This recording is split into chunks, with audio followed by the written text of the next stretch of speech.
All right, guys, today's move is called the hip swivel. It's a great move that you can use in a live ball, triple threat, or mid-post situations, and you can also use it as a ball screen approach setup. So many times when we're in a triple threat situation, we have space, so we're able to face the basket and kind of play with the ball in front of us. But if a defender pressures us or jams our hips, what we have to do is we have to get in a closed stance position. So what I like to do is I like to rip the ball through and get to right here where I can keep my chin attached to my shoulder so I keep vision downhill so I can still be aggressive and make a play, and I don't turn my back right here and kind of shy away from the pressure. So again, I'm comfortable right now, defense pressures me, immediately rip the ball so that I have a ball-you-man relationship, and I keep my closed stance position so that ultimately the defender's right here and can't get a hand on the ball. When the defender pressures us right here, they're going to start to lean on us because they're trying to really make us feel uncomfortable. All we're going to do is we're going to pound dribble the ball back here. We don't want to pound it right here where they can get a tap on it. We want to pound it back here, and then we're going to swivel our feet. What this is going to do is it's going to basically make them fall forward, and then we're going to be able to attack downhill and make a play at the rim. Again, you saw that my hand was under the ball in slow motion. I went here to here. What you're going to have to do in a game is you're going to have to pound the ball back like this so that you keep your hand over top the ball. So if I'm here, I feel comfortable. They pressure us. Boom. Maybe I take a second. I pound open. Notice pound, get that ball back, and then I make a play downhill. One time kind of all the way through. I'm here. I open up. Boom. Pound, open, and then I would attack and make a play.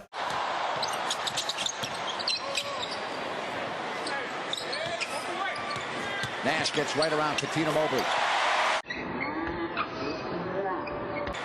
Nash gets right around Katina Mobley. Didn't work out for a lot of teams before the draft. Lasted till the 9th pick. Nash has Murphy on a switch. Down the lane and putting.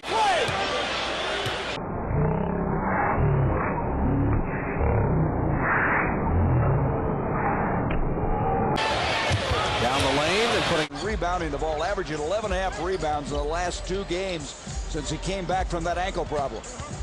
Nash goes in, they left him, and he made a little.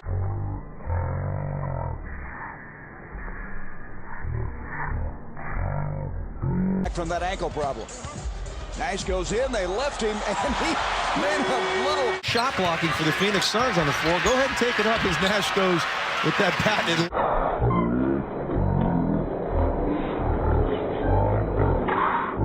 On the floor. Go ahead and take it up as Nash goes with that patented. Nash backs now. Suns trying to take the lead. Nash goes in. Count it. Pargo with the foul. Look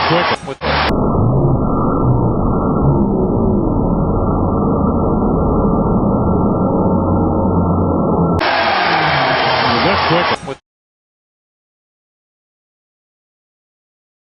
Now you might ask, what happens if the defense doesn't fall forward? We've got a counter move. Anytime you have a great move, you have to make sure you have a counter move as well. So if we're right here and we rip the ball through, and when we pound dribble the ball and change our stance, the defense says, nope, I'm not letting him go middle. All we're going to do is cross the ball over and beat him in the opposite direction. So that would look like this. I'm here, boom, rip, comfortable, pound, boom, quick, and then I would attack and make a play downhill or maybe make a play to space. That's how you use it out of the triple threat. To shoot. Gets by Ariza with a heck of a move and slam. That is becoming his signature move. Saw a double crossover in the game yesterday that they had in Toronto. Be an opportunity for Serge, who has 8 rebounds, to get the double-double. Hello. Be an opportunity.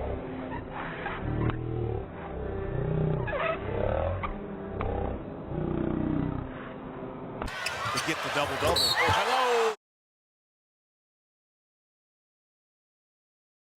The exact same reads can occur down here in the mid post for you big fellas or guards that like to play down low if you have maybe a smaller player on you.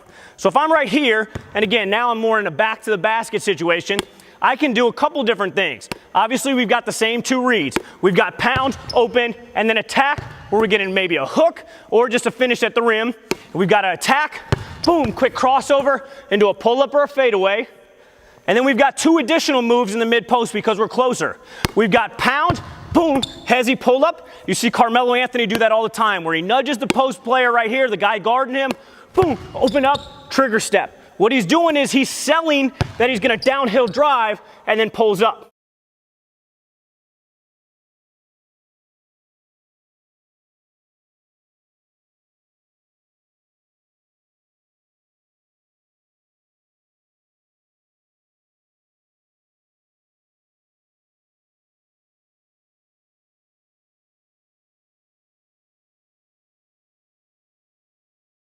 Now I want to show you what happens when the defender is here so that you can see the reads. So let me bring a defender out here. Zach's going to help me out. Zach's making me feel comfortable right now. This is how a lot of defense plays in the game. Now, when he pressures me, boom, I get in this closed stance. Notice my chin is on my shoulder so I can see over his shoulder. If I pound dribble, right here, he's leaning on me, boom. Notice right here, I'm going to try to almost push his arm off. This is legal, okay? So you just swipe it down and then get downhill. Let's walk through that one more time. I'm here, I'm comfortable, boom. Close stance, pound, boom. Right there, and then I'd make a play at the rim. If Zach doesn't fall for that, maybe Zach isn't pressuring me as much as I think, and so he ends up taking away my middle. A lot of coaches stress no middle drives. So I'm here, he forces me there. He's gonna take away middle, so I pound. Again, look at my stance. I swiveled my feet. Notice where this hand is. We're gonna have to have a low crossover right there, and then we'd attack downhill and make a play. One more time on the hip swivel crossover. I'm here, boom, getting that, quick crossover, and make a play. Put yourself in a game situation really quickly. Your dribble may have already been started. You may have caught the ball in a post or high post situation. We like to teach our players options besides just pivoting places. So right now, if the ball has already been done or already been started with our dribble, we can always choose to hip rotate, which is what we call a pivot replacement. So if I'm going to be in this situation, I can rotate my body around, and I've already put myself into my drop and my explosive driving stance. Sometimes that's the quickest way to go around. The problem is, in young ages, we always teach pivots. So players always get used to using one foot at a time. We have to show them how to use both feet, how to pick them both up and let their bodies swivel and attack. So what we're going to do in our pinball to cone extension series is I'm going to try to bounce through these cones with my dribble as quick as I can. So I'm bouncing from cone to cone like a pinball machine. And as soon as I'm outside, after I'm making my way through, I want to rotate my body. I'm attacking the rim. And all we're going to do from there is make sure I'm low, I have contact, and we're going to jump off of our left foot, not your wrong foot, your most efficient foot in that situation. So obviously this is going to put you out of your comfort zone a little bit. We're going left foot, left hand finishes with our hip rotation and quick moves.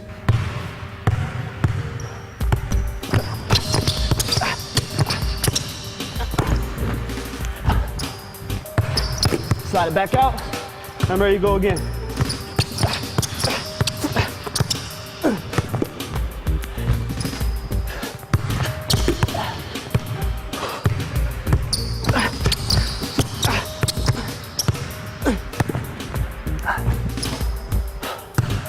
Try to be as quick as you can through those cones, bouncing from cone to cone.